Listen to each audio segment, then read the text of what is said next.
And we are live. Welcome to The Reason We Learn, everybody. I am your host, Deb Philman, and I have with me this evening Frank of Chalkboard Heresy. Hi, Frank. Hi, Deb. Thanks for having me on Thanks for again. coming. So, Frank was supposed to join us last week when we had our sort of subject matter expert roundtable. We were talking about what your kids are not learning in school, what they're not being taught in school.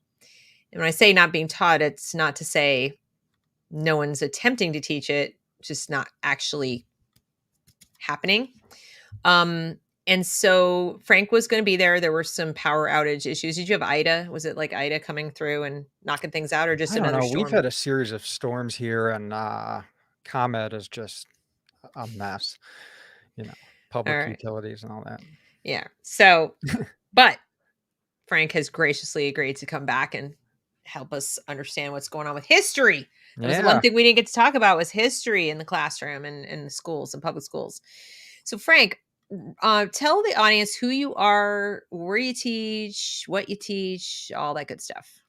So my name is Frank McCormick. I run a blog social media account called Chalkboard Heresy, which is kind of commentary on me taking jabs at the public education system. I teach high school U.S. history. I've taught a lot of different subjects, though: world history, geography, civics, whatever they throw at me. But I am a historian by training. Um, so I've taught 10 years, and I teach at Waukegan High School, which no one probably knows what that is, but it's a suburb north of Chicago, maybe about an hour north. It's kind of a post-industrial town. They'd call it urban. What that really is code for is, it's poor, mostly minority. I think it's like 70% Hispanic, uh, maybe like 25% black, and then small amount of Filipino and a few white. But that's pretty much the demographic makeup. So we have a lot of, first gen Americans, some second gen, but it's kind of a town of immigrants, and there's a sizable black population. And then what's left of, there was kind of a lot of whites that left when the factories went out, and they've kind of, some have stayed behind, but not many. Okay. So you've been back in school now for a few weeks. How's it going? It's been pretty uneventful. I mean, the big thing they've been all focused on is just COVID safety. I mean, making sure kids are wearing masks, making sure everyone, mask doesn't go below the nose, dealing with sub shortages, because every time someone has the sniffles or a cold, you got to call in. That's really been, it's their number one focus. And, public education, I think it depends on the school, but I think most schools start kind of chaotically anyway. And this is just kind of icing on the cake. So it's been just a chaotic start. In terms of, you're lucky if you even see admin.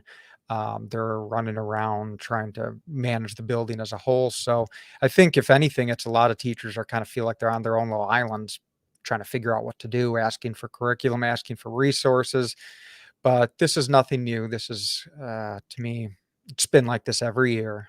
Really? Just Yeah, kind of an extra added complication of it's just an extra add new complication, protocols and right? stuff. Okay. Yeah. So, all right. So you probably haven't gotten to dig into your curriculum as of yet for history. Well, we've started to. They wanted us to do a lot of kind of integration activities with students who this is, they're sophomores, but they weren't in high school last. We were closed down an exceptionally long time. So a lot of our first weeks were spent on getting them acclimated to high school academic skills, just getting them used to, like, some of these kids, they went out of school in 8th grade, and now that here they are sophomores, sitting in high school, never had a freshman year in a high school building. Wow. Yeah, we were closed from, let's see, March of 2020. We reopened to, I mean, maybe 5 to 7% of our students came back in April 2020. So over a year, and barely anyone showed up. So it's a very unusual year. Okay. And So, but in general, like how have things been in the last, let's say, few years, or like what have you noticed in the teaching of history? When we were talking to the other panelists, the way we approached it was to talk about your subject matter area, your discipline, what you've seen um, in terms of its evolution since you began teaching, like anything you want to share with us about, because people, we focus so much on this channel, and other, even news outlets have talked about critical race theory, critical theory, how it's affecting the curriculum. But what I'm interested to understand is not just, oh, this has been added, or they want me to teach through this lens or whatever, but I'm Right. really interested to know, like, how how are kids coming in to the teaching of history by the time you get them, and what is not getting done in general? Like, what are kids coming out of high school without, that might surprise parents when it comes to knowledge of history and civics? I would say what would surprise people the most is that there is not a curriculum at the school where I teach with over 25,000 students. There's not a real curriculum. We have textbooks, we have some handouts, we have bits and pieces. But in the 10 years I've been there, um, every year there's been some type of effort to start curriculum, and there's just not the will. No one understands what's involved in a curriculum. I think that's the root of a lot of our problems.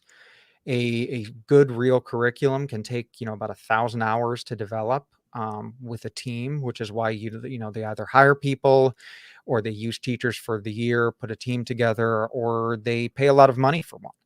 And we haven't done either. They'll give us 20 hours, and you can get an outline of some topics and some vocab words, but Yeah. um, not the real curriculum. So what ends up happening is teachers kind of are all over the place. And depending on what middle school you went to, who knows what you got, depending on what teacher. Even the teachers that do, focus on a more, they'll use the textbook based approach. Sometimes, it's safe and it's reliable, takes you through chronologically, but a lot of the students, it just kind of seems to go through. They don't retain a lot of it. And I think that's because they're not reading. Um, they don't read it. And, you can assign it to them, you can give it to them. That's one of the big problems we have as students when we say not doing the work. I mean, we not reading, not doing the worksheets, just kind of sitting there. They'll listen to you talk, kind of, but Right. they don't want to read. Okay. So, and you also don't have something specific to give them. So you have to come up with it yourself. Yep.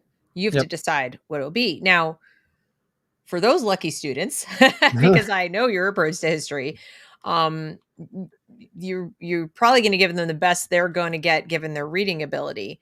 But what have you seen, just in the school in general, or what are you concerned about as far as what kids aren't going to have, not just because they don't read, but also because it isn't being presented, or maybe it's being presented in a certain way or whatever.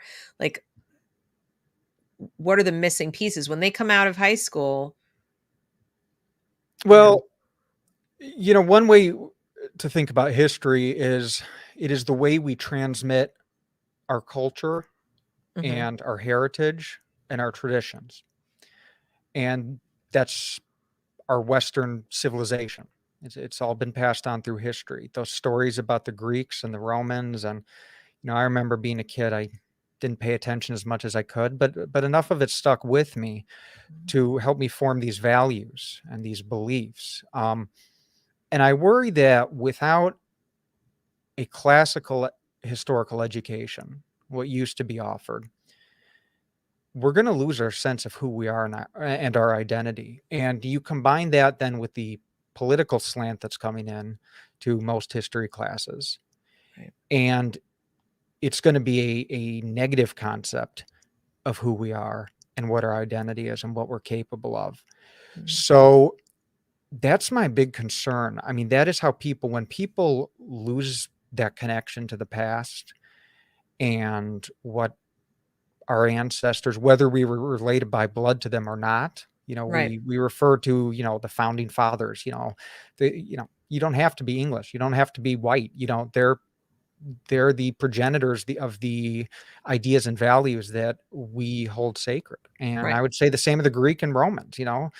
People have said that, well, of course you're white. I said, I'm not Greek. I'm not Italian, but I connect with these people because of our shared, we inherited their achievements and their culture. And so Right. I worry about that disconnection. What is our society going to look like? Right. Our whole civic society is built on having somewhat educated citizens who understand. I mean, think about jury duty. You've got 12 people, your fate's in their hands. And think of how scary that's going to be Hmm. with no under, if you've got juries full of people that don't understand the rule of law or what concepts of, burden of proof and what justice even means, or Hmm. the classical understanding of justice. So that's what I worry about. I know that's big, but Hmm. you know, Well, now, so you're teaching high school history, but where do you think the teaching of history should begin in terms of age range? And what do you think are the prerequisites for teaching it? So you mentioned reading. I mean, they need to be able to read pretty well to learn history at the level you're teaching it.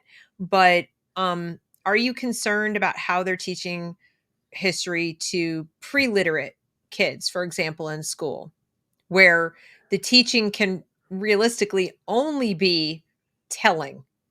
You know what I mean? Like, the kid can't check right. it out. They can't check if what they're being told is true. Sure. And it's funny. I don't remember really getting into like history. We didn't really start learning about history. I know this is when I was growing up until, I mean, bits and pieces, but it was always geography and social studies in general. But history really began for me, I remember in seventh grade, which was a Right. long time. Same for me. Mhm. Um, I have a very, I think we give, especially at the early level, way too much credit to the education system for what kids do. I mean, just in observing my son, I'm kind of a free range parent in a way. I kind of let him explore and do what he wants within reason because now he's at the age where he gravitates towards electronics too much. I'm like, turn that off. But I noticed that he just picks up and he just learns and soaks things up like a sponge. So what I try and do is encourage what fascinates him. Um, if he wants to read about, he wanted a book to read about Minecraft, this game. And I was like, okay, as long as, you're looking through pages, you're interested, the idea that a book is exciting, go for it. Right. I think that a lot of our problems start at home. I know that's cliche, but that's what I see. Even, where you have parents that sadly, and it may not necessarily be their fault. They may be tired from work and they work two jobs and stuff, but kids watch TV all day. They don't have books in the home. The parents aren't learned. And, so the kid asks questions. I don't know. I don't know. They don't engage them in those processes. Um, there's certain cultural things we learn, like in educated families, that I think we take just for granted. And I think we need to really focus in some way on adult education so that parents know what to do with, their child to help nurture and encourage growth. It's not just reading to them at night. It's actually been shown to not have as big an effect as people think. It's so much more. Mhm. And I think what's hard is, it's hard for many of us to articulate what that is because I think we do it naturally. We're just copying what our parents did for us. Mhm. But one example you might see is, for example, you're at a grocery store and you got two parents, and one's, upper middle class and they're educated, and one's, lower class and they've got their hands full of kids and they're busy and working. And kid says, "What's this fruit, mama?" And the mom from the lower class says, "I don't know, put that down. We don't have time for this. Let's go." Just because that's her reality. And the middle class mom maybe has one or maybe two children, or she spaced them apart. And she says, "Oh, that's a mango. Do you want to try?" Encourages those kind of natural learning opportunities. And the child learns, oh, I ask questions and I get interesting answers, and we're going to try this. And there's a connection where the other kid um, just, well, shuts off his thought process. Don't ask questions. Don't think. Right. You're going to get told to shut up. So I think that we really need to focus on parenting culture. And I'm not saying I know how to do that. Mhm. But that's unfortunately, even when we get, the kids in preschool and kindergarten, sometimes we need the parents on board with certain things. Mhm. And, I feel for the kindergarten teachers, that have these high needs kindergartners who aren't getting the support they need at home, and they've got 30 kids, and what are they supposed to do? Some of these kids aren't even getting their basic needs met, for love Right. and affection. So it's this is now I'm talking about, where I teach. It's a lower income urban area, but that's representative of a lot of America. And Yeah. And it's it's funny because when you tell stories like that, of course, and I get a lot of pushback because I'm a big proponent of homeschooling or telling people to, pull out of the public schools. sure. And then they'll refer me to stories like that. And they'll say, really? Like, how is that person going to do it? And I guess my answer is, that person probably isn't, truth be told, they're not. And for the moment, the public system is all they've got because it was set up for them. And you don't even know, we can't really untangle the decisions people make about having children Hmm. from the existence of a public system. Okay. We can't, it's been around for 100 years. So we just don't know which we didn't have it before. And somehow people got educated and even moved out of their class. Right. Sure. And ironically, since the advent of the homes of not the homes of the public school system, we've actually seen more entrenched class positions than prior. Upward mobility has been steadily like declining in terms of its potential. And I don't know I'm not saying it's causal. I'm just saying there was a correlation. If we did a timeline, it certainly correlated, and I'd be interested for social scientists to study it. But I think the reality is those people are obviously not prepared to be homeschooled. But I guess my take is if everyone who could do it themselves or could find other avenues did, it would put maybe the appropriate pressure on the people who run the system, or possibly to put the onus back on the parents, or put onus back onto nonprofits or people to help, so that parents like the ones you're describing could get that help, could the children could get that help from private sources, where it's really probably going to do more good, as opposed to having them sort of warehoused in a school where it's like, I don't know, we got 40 kids here, I don't know what to do with them, right? Sure. And maybe I'm optimistic, but I sort of feel like the problem you're describing is one that is it's endemic, and it's not going to be solved by my solution. It's not going to be solved by public school, because public school's been at it for 100 years and it Mm. hasn't fixed it. Right. Right. So, I mean, that's sort of for my audience watching, going, well, that sounds like your plan won't work, Deb. And I'm like, it hasn't really been tried, so I wouldn't count it out just yet. But I do think it it helps us understand the vital importance of making sure that kids learn the shared values and shared culture that we have, so that whatever their upbringing is, they still feel like Americans. Right. That Yeah. you may grow up in a different class, in a different setting, but the goal was that we would all feel like we were in one country, right? And I don't say that in a nationalistic way of like rah rah sis boom ba. I mean more like we're on a kind of a shared journey. Like we have shared values, shared goals. Like you mentioned, being on a jury. The Right. reason the jury system works is, well, we're all committed to justice and the rule of law, like you mentioned. Well, when you start balkanizing and you aren't able to teach those values because the literacy isn't there, because the all these other supports are not there, um, that falls apart. Well, it's interesting you say that. This was just a week ago. It was in our teacher Facebook group, the district I teach in. We have a Facebook group, and some teachers said, my kids won't stand for the Pledge of Allegiance. What do I do?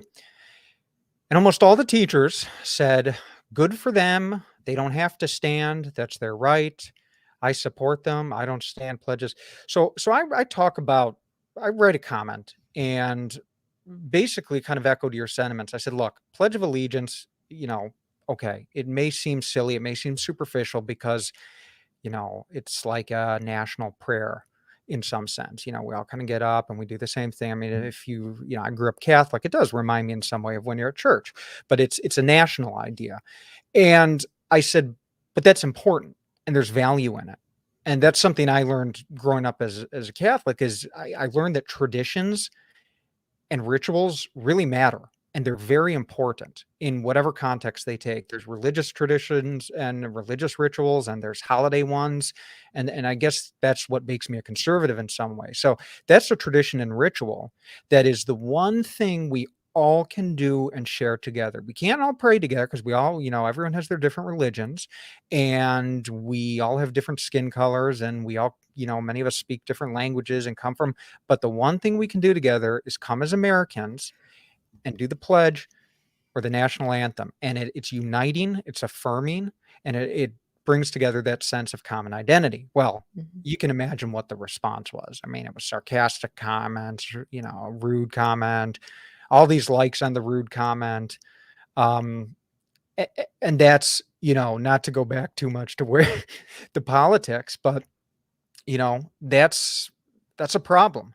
That the teachers aren't even on board with now those, they grew up with it. So they just think that, these kids will become Americanized or become American through, some Like magical process. osmosis. Yeah, like Yeah. osmosis. They don't look to their own experience and realize that the reason they identify and feel that way is because of those very rituals they scorn or those practices. So in I some ways, don't think you should scorn something if you can't explain why you're scorning it, like rationally. No, so right, for example, some may say, well, nobody should be required to genuflect or, or pledge to something just out of hand.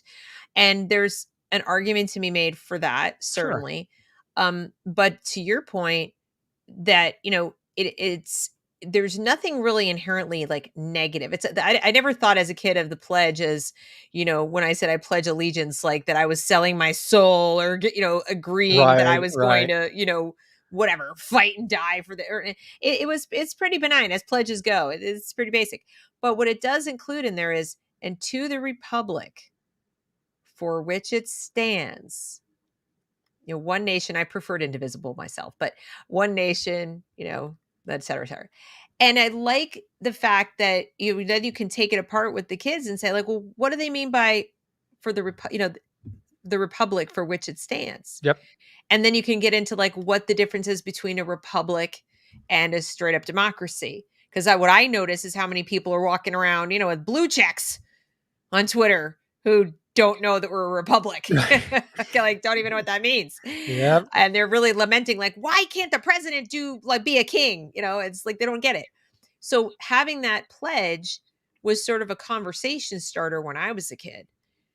I remember, I'm pretty sure it was like fifth grade that we actually dissected the play. We actually sat there and like, well, what does it mean? Well, let's talk about the words. And that's when I first learned what a republic was. I sure. didn't know. I had no idea.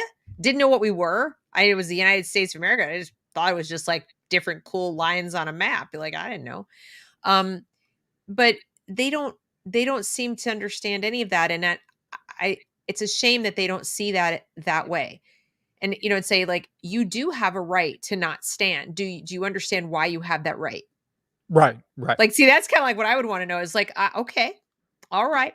Now, if Absolutely. you can explain to me why you have the right to sit, we're good. We're good. Otherwise, it's kind of my classroom discipline rule. It's like just my classroom thing that we all stand and we do this. Now, maybe I get in trouble because they say it's their right to do it. I'm like, well, you're not wrong, but I think it would be better if they could explain why it's their right. Like, if you're exercising a right, shouldn't Yeah, you be able to explain it? sure, and my point was, I said, "No, this isn't about for." Look, I said, "You can't force a kid to say please and thank you, but that Yeah, doesn't mean you don't encourage and expect it in your classroom. So right. don't give me this, well, I'm not gonna force." Well, you don't have to force them, but maybe talk about the value of doing something together that everyone and point out, we Yeah. have a very diverse population. Point out how different we all are, and this is one thing we do together, and this is one country. And, it just in the past year or so, I've really and as a teacher, especially with young people, felt this is really important, this concept of a shared identity, because I'm seeing, like you described, the balkanization of our republic and I know where that goes. And so I really want to do what I can to bring people together, to unite under something common. And the most, now the left will say, well, unite as humans. Well, guess what? Not there yet. So the closest thing we have to unite to, the biggest thing is the Hello, concept of a nation. Taliban. Right. Yeah, we want to be uniting as We wanna, humans. yeah, You really need to get on board with this. yeah. They'll love that. That works so well. They'll 20 love years that. of Yeah. that. And Yeah. so it sounds like what you're saying is one of the key things that is not happening in the teaching of history, aside from any like teaching of history, is that it doesn't seem on the part of most of your colleagues that you've been encountering, there doesn't seem to be a shared commitment to passing on the the lessons of liberty. You Oh, know, no. the foundations of it, so that these kids, whatever their political beliefs might end up being, at least have that one shared value that liberty is good. Want to keep that. Now, might have different ideas about how you go about that or whatever, but when I was growing up, we didn't ever talk politics. I didn't know about the two parties for a very long time, Mhm. but we did know that we were supposed to be a free country and like what that meant, freedom of speech, and we would learn the Bill of Rights. So are you saying that they're not even really committed to teaching the Bill of Rights as such, or It depends what part. They'll talk a lot about the First Amendment, but we'll never talk about the Second Amendment, or we'll present it in a way that's, one-sided or frankly wrong. I mean, I can't tell you how many history teachers telling their kids, "A well-regulated militia." It says "well-regulated." I said, "Yeah, you don't know what the word well-regulated meant in trained? the 18th century." Yeah, Means in trained. trained, in working order. Yes. So a saying that's well regulated means it's in working order, and they don't understand that the militia was the people. So, some of it is just comes down to Do you think ignorance. they're Do. ignorant? I do. Okay. I think they are. I think that um what happens, and this happens to people in general, is they learn a little bit in college and they think they know a lot more than they do, and they go on passing on those lessons and the same things, and they watch the same shows. I'm not saying I haven't fallen into that trap, but I went through very different processes, and I'm sure you did. Most people don't go through. There's only so many of us out there, and we happen to find each other, and there's probably the same people in the audience right now watching us, and we know what we're like. We probably have flipped views on certain things. We probably seek out kind of controversial information that challenges our ideas. We like to debate and discuss. Most people don't like to do that, and that includes teachers. So it's an unfortunate reality, and I don't know how do you I think again, I g- I actually think your solution, the complete decentralization, is the only way it can work, because when someone asks me for the solution, my answer is Mhm. I'm not smart enough. I'm not smart enough to figure it out. Right. I know that millions of other people can do it. It's like I don't know how my groceries get, I mean, I know they're brought there on a truck to the grocery store, but there's a million working parts that go into that. Right. And no man, it's like if you've ever read I Pencil, no one can know how a pencil is made because of all the moving parts that go into it. Even the person that assembles it, they don't know where the lead came from, how it was mined. It's the same with education. We've tried, central planning has failed over and over and over again, and we think it's going to work, and it's not working. It's failing. And Well, the thing that people forget is that when you decentralize and as mistakes are made, because human beings make mistakes. I sure, mean, human beings assess risk improperly. They just make poor choices. It happens. Okay, and you can make them right down at the classroom level. But when something is decentralized, that oopsie or whatever is contained a little bit. yep, You reduce its impact across, millions of people. When you centralize education and somebody chooses a wrong way to go with curriculum, the wrong way to go with how to structure the school or the school day, or the training of teachers or any of the working parts, that mistake has a ripple effect that covers just tens of millions of children's lives. So Absolutely. I would rather have that sort of dialectical approach that they had in the beginning of the country, right? Where you had, the this town had this church and that town had that church, and if you didn't adhere to what they were doing, you might get kicked out, but you probably want to be there anyways. You go over here, and the towns that got the most people were the churches and the little towns that like functioned the best, and then it's kind of how you figured out which towns grew and which ones didn't. And they were like little experiments. Yep. And then, And of course, the you can learn states from were them. supposed to function like that. That was the Sure. whole point of federalism. Well, before we had the Department of Education, this is sort of how education worked. Sure. Some states did better than others and so forth. And I still think having government involved at all was iffy, but less iffy than when you have the federal government Mhm. involved Sure. and the giant pot of money and so forth. So that's my main reason it's not because I think every parent is so perfectly qualified to educate their own kids. I think more parents are than believe they are, definitely. But it's because I think the people who've been doing it, they had 100 years to try it and they bombed like again and again and again and again, and the evidence is ample. We don't need to keep getting more evidence and to continue to try to fix it. It's not working because now, like you're saying with history, um where we're going to be, what this is going to be written as for history. It's like, is this going to be the generation where we lost what we were given because we didn't teach it? Yeah. Yeah. Could it be as simple as that? That like we simply didn't teach our kids to value it, like where it comes from, why it matters, what life is like when you don't have it, because a lot of people just take it for granted. Like freedom, yeah, it's free, free. We're freedom. It's free. Like we're a free country. Yeah, we'll always be a free country. And so it's easy to say things like, mandate this and mandate that because you really don't understand what freedom is. Sure. Yeah. It's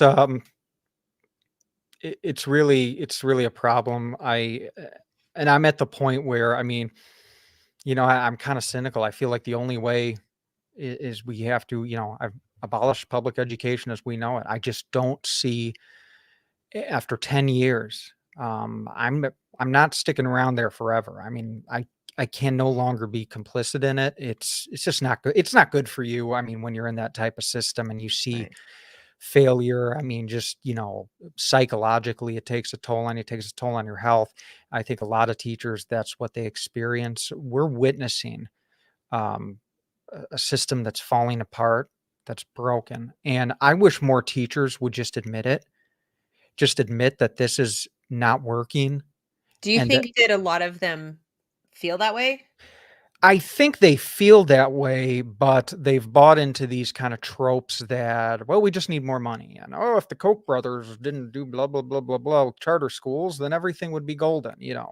Or if we could be like, Finland, or I mean, just they get caught up in these left-wing fantasies, which is where they live. That if Mhm. we have more money, I mean, they don't even know, they won't even look at spending numbers. They won't even look at how much Japan spends per pupil versus us. So they're speaking of ignorance, but um, that's where they are. I think almost on a human level, you, I've tried to connect with teachers and say so many of them are miserable and they're just not doing their job well. They're just sitting at their desks, defeated, just dredging through the day, depressed. A lot of them, a lot of teachers. I read a statistic: a third of substance abuse problems. Saying, what is going on? There's only one thing that can produce this. It's when you're working in a broken, dysfunctional environment. You did not come in to teach, and so that's where I do actually kind of defend a lot of the public talks about, and don't get me wrong, I get there's bad teachers, but there's something systemic going on when you look at, you know, a majority of teachers after so long there become broken down and become ineffective. Sure. It's uh, it can't just be like bad hiring practices throughout the country, or America just produces bad teachers. So I'd look to that, and I've tried to say to teachers, wouldn't you be happy in this type of school? And they'll say, oh yeah, if I had my own school, I'd love it and do that. I said, well, what if you could?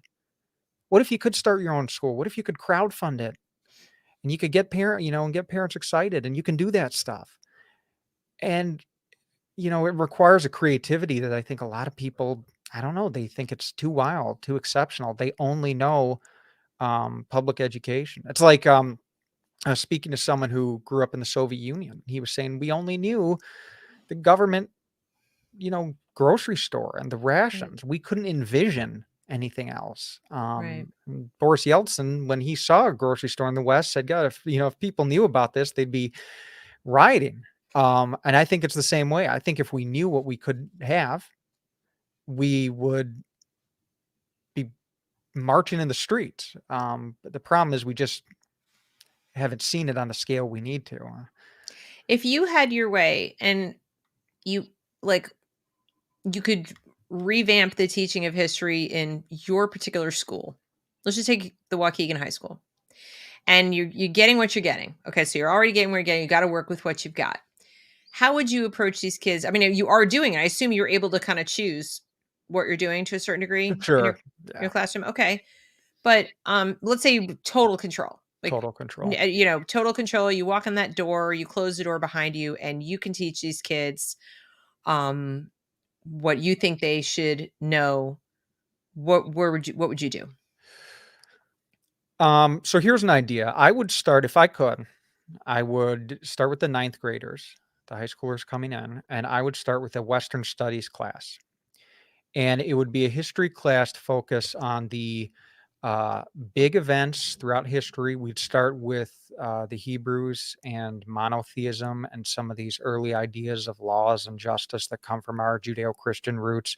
I would take it into Greece and Rome. I would take it into Europe, and I would take it then into the United States. I would do kind of this expansive history, very broad, but focused on these ideas. Where does the idea of justice come from? And we could start with the Greek philosophers, or we could start with, the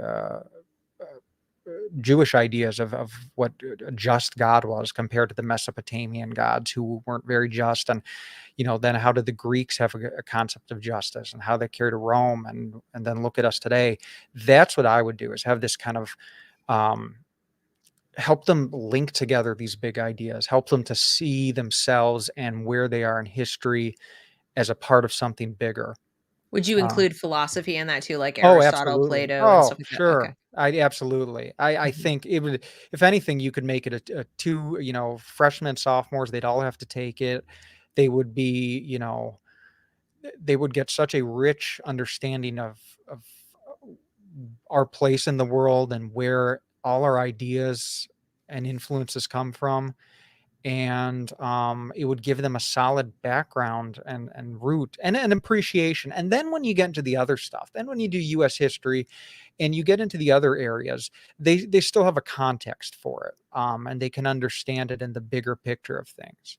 Mhm. Um, that's what I'd love to do, and that's how I think schools, when they used to talk about classical educations, that's what it was. I'd like to see. I know, it's kind of a pipe dream, but I think Latin being brought back into schools gives you. I think you need to teach for Hillsdale. Hillsdale.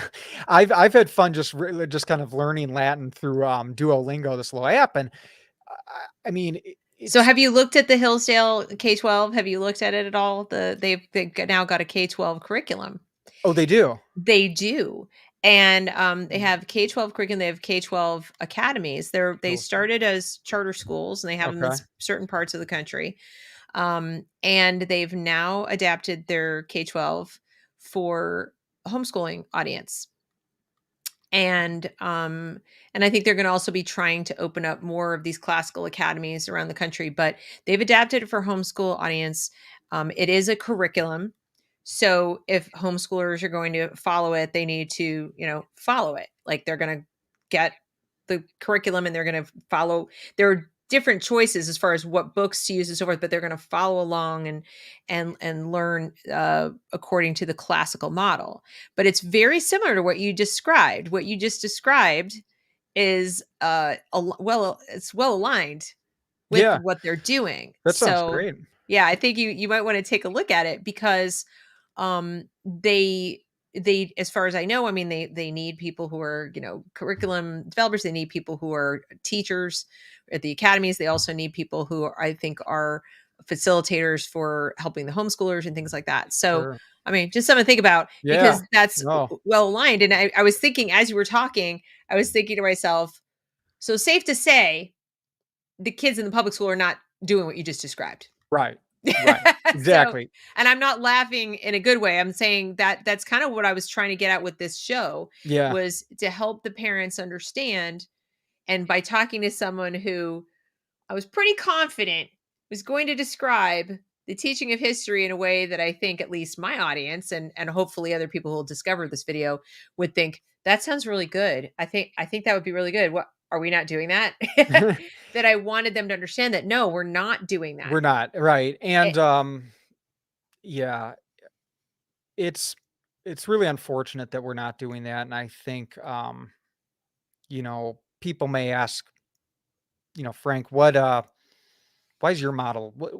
What makes it great? Why a classical education? Well, it's not my model. It's something that the most successful, advanced, prosperous nations on the world used repeatedly. And when we look at the Enlightenment and we look at the Renaissance, what did they go back to before those periods? They went back to classical learning. I mean, that was what inspired the Renaissance.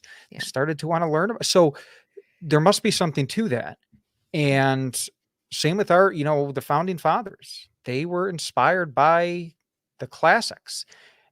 Maybe, maybe there's something to that. Maybe we shouldn't scrap it. And the problem is we've got, too many overeducated college professors who, you know, think being radical is edgy and cool, and they sell it as something that's really sexy to college students. And, um, you know, Maybe for our kids, maybe not my mine might be a little old, maybe yours.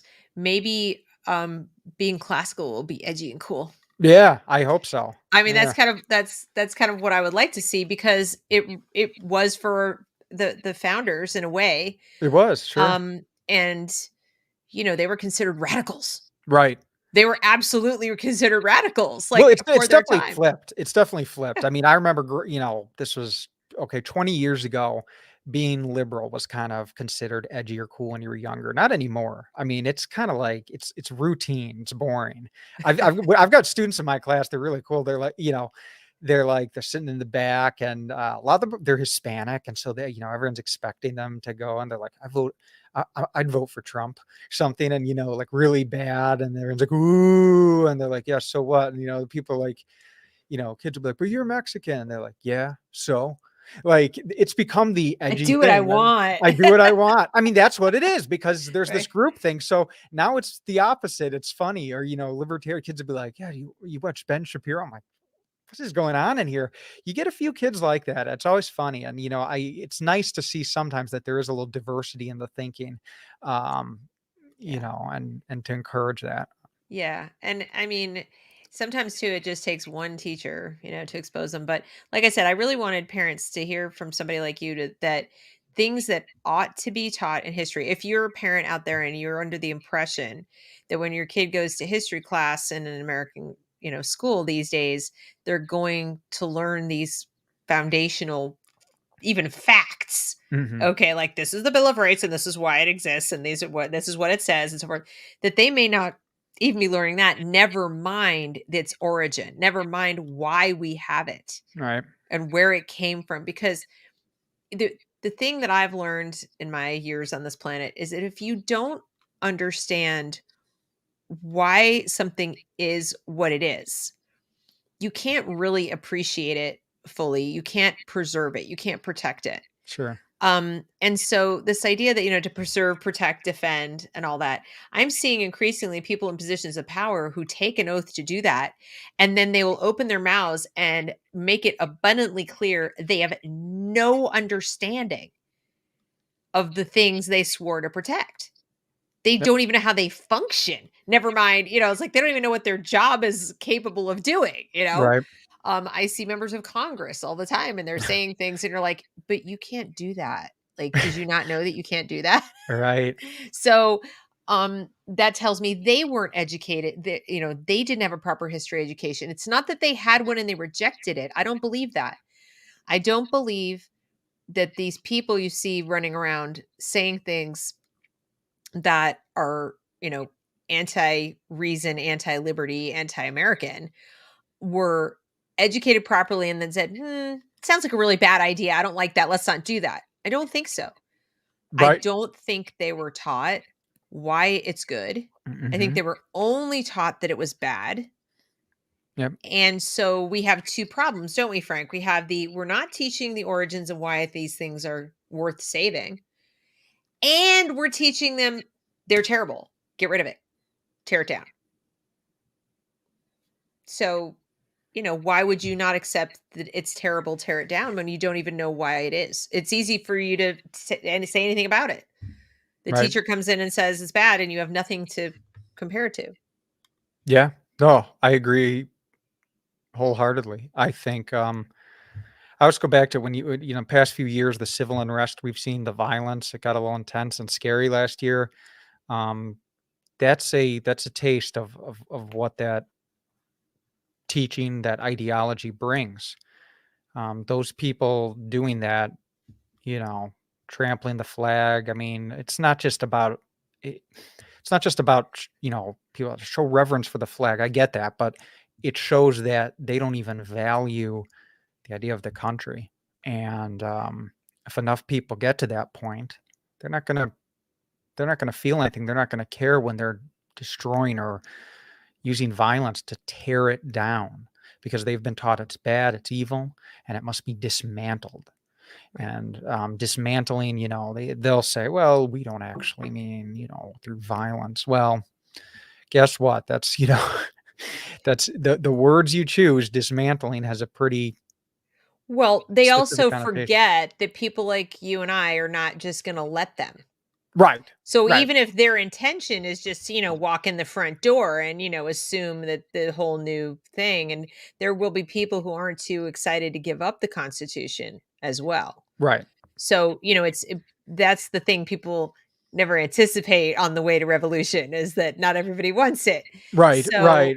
Yeah. um, That's just my fear is I hope we don't get to that point me where, too. we can't, where when politics fail, war is the continuation of politics. And that would be really bad. And I think we know that.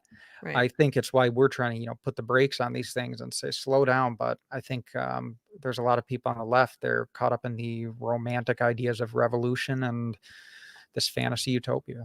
Yeah, And a lot of exactly. them are teaching our kids. Now, how are history teachers these days being educated? So, for example, you went to college and studied history, correct? Mhm. Okay. But is that your impression of most of the history teachers you've met or worked with, that they were actual history majors or studied history, or did they go to, teacher college and then go teach history? How did that Yeah, work? they a lot of times they'll just have an endorsement in it, which means they took some entry level classes and they were endorsed to teach history, or there'll be like political science majors teaching history or sociology majors. I don't meet very many people that actually went into history teaching history, which is weird. And that's a problem because history is not, there's a science to history in a way. There's a way of thinking. There's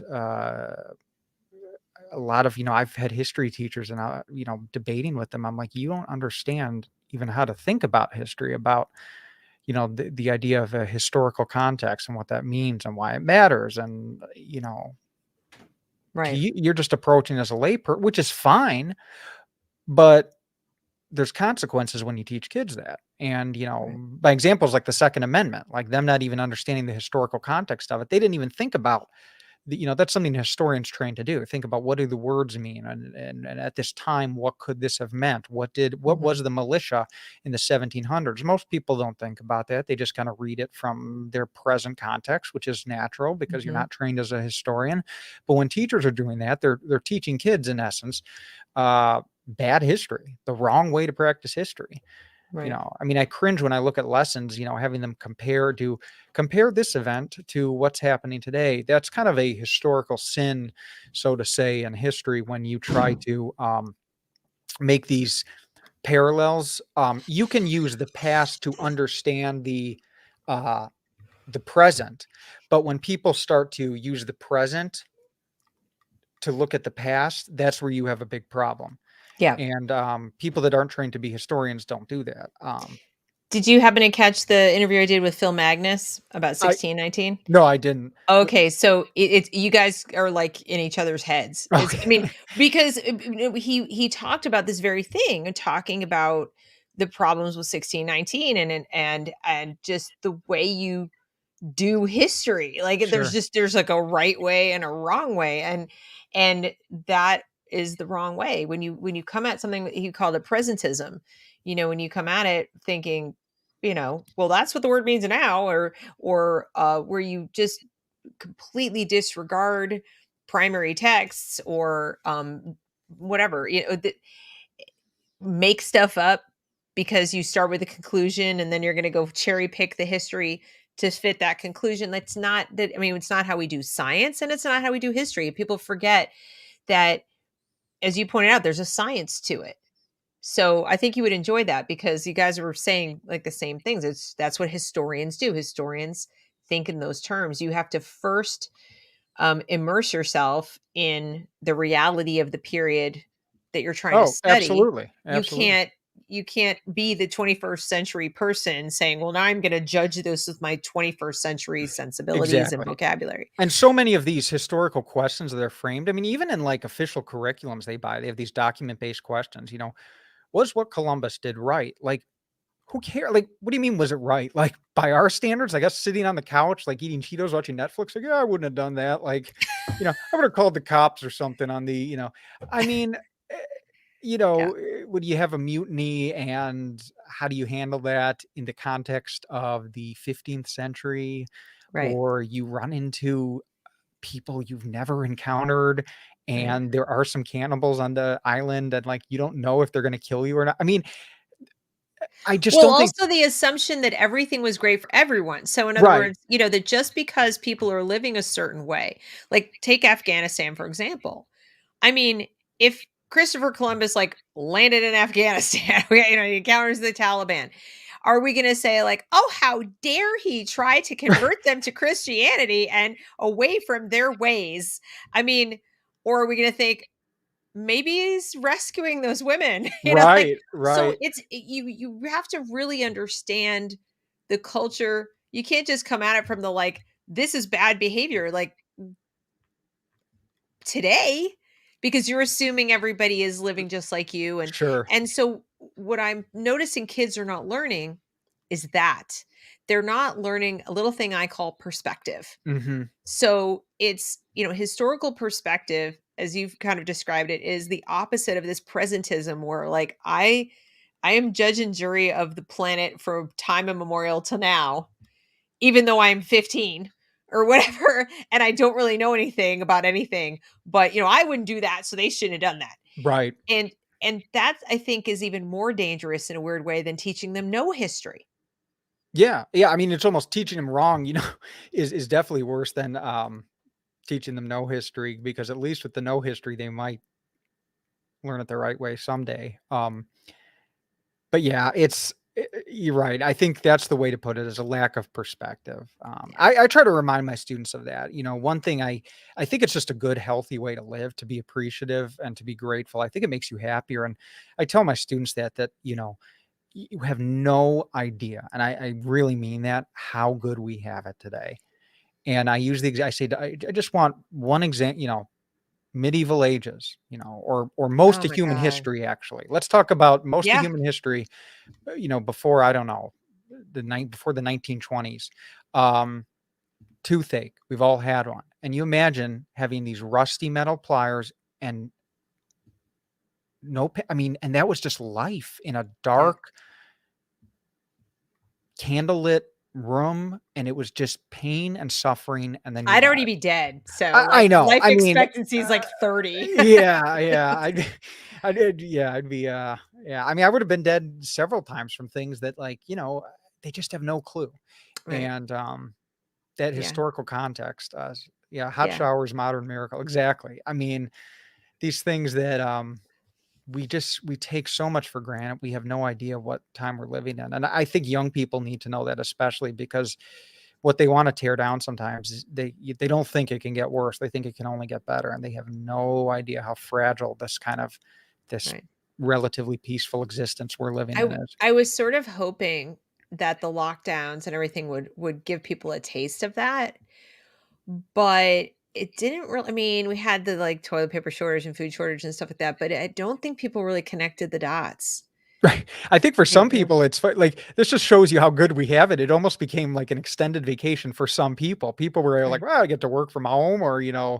teachers get to work remotely. Like, even in like one of the more difficult challenges we've had in recent history, we handled it pretty well. And it was for a lot of people. I mean, government gave out checks and stuff. I mean, that other parts of the world, you look at like India, they're like burning bodies in the streets and Yeah. hospitals are collapsing. So, yeah, I know. You think that it would bring perspective. I think it didn't. I think Yeah, I think it's and that's why I think the teaching of history now is probably more important than ever. I can't pick a subject that's like most important. If it's certainly reading, we got to start there because without that we can't teach anything else, right? Mhm. Including math, because how do you learn mathematical concepts? Someone explains them to you using words. Right. You can't just learn with the numbers. Sure. Even I'm teaching a little girl who's almost 5 years old. We're doing sort of basic math with like little blocks and base 10 type of stuff. And she's already working her way into. She's already learned all her addition facts, and Oh, she's wow. working her way into multiplication, Wow. and we did a little subtraction. She goes, "I wanna do subtraction again." That's like grown-up math. So, How old is she again? she's almost 5, and I'm Wow. doing this online, like, I'm teaching her. I have a program, it's called Math UC here, and I Wow. use these unit blocks, and she's doing great, and, I mean, just because why not? But, we're talking about the math. So, yes, I have the blocks, but because she understands the words I'm saying, right? That it makes sense to her. Mhm. And then, of course, she's got a workbook and so forth. And then as she moves on, and she'll have to read to move on because there'll be just, instructions to do a problem. So words are so important, reading so important. And then, of course, the history. But I do feel like we should wait on teaching history. Geography is so key. So I think it should start with geography, like you said, know what the world looks like, like the Right. shape of the world, and then wait on those other things until you've got kids who have enough of vocabulary and a reading ability to have these conversations. Because I really think without it, like you said, they're going to get it wrong. You won't be able to have the discussions that you need to have about it. So I know we're bumping up against the hour, and it's my fault because I have a hard stop. But No problem. what's so what do you think parents should be on the lookout for just in general with their kids, if their kids are in public school right now and they're in history classes or social studies classes or whatever? Either what can they do at home to supplement or ask questions to make sure their kids are not getting led down a path, or what kind of materials do you recommend for them to help their kids learn outside the classroom if they're not going to get the right stuff in the classroom? What do you think?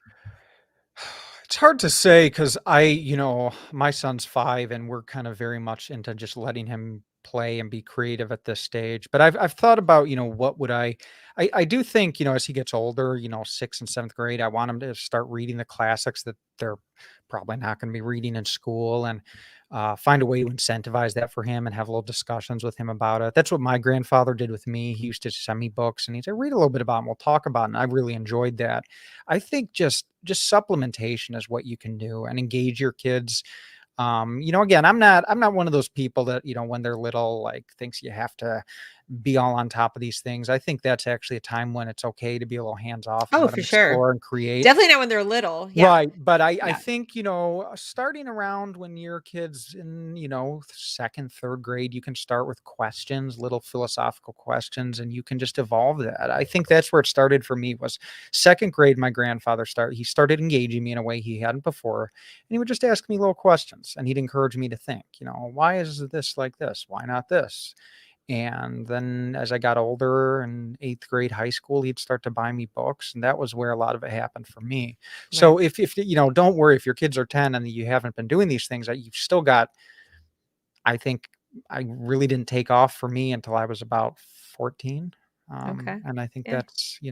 that's a great place to start too, because that's when kids are ready for it. Right.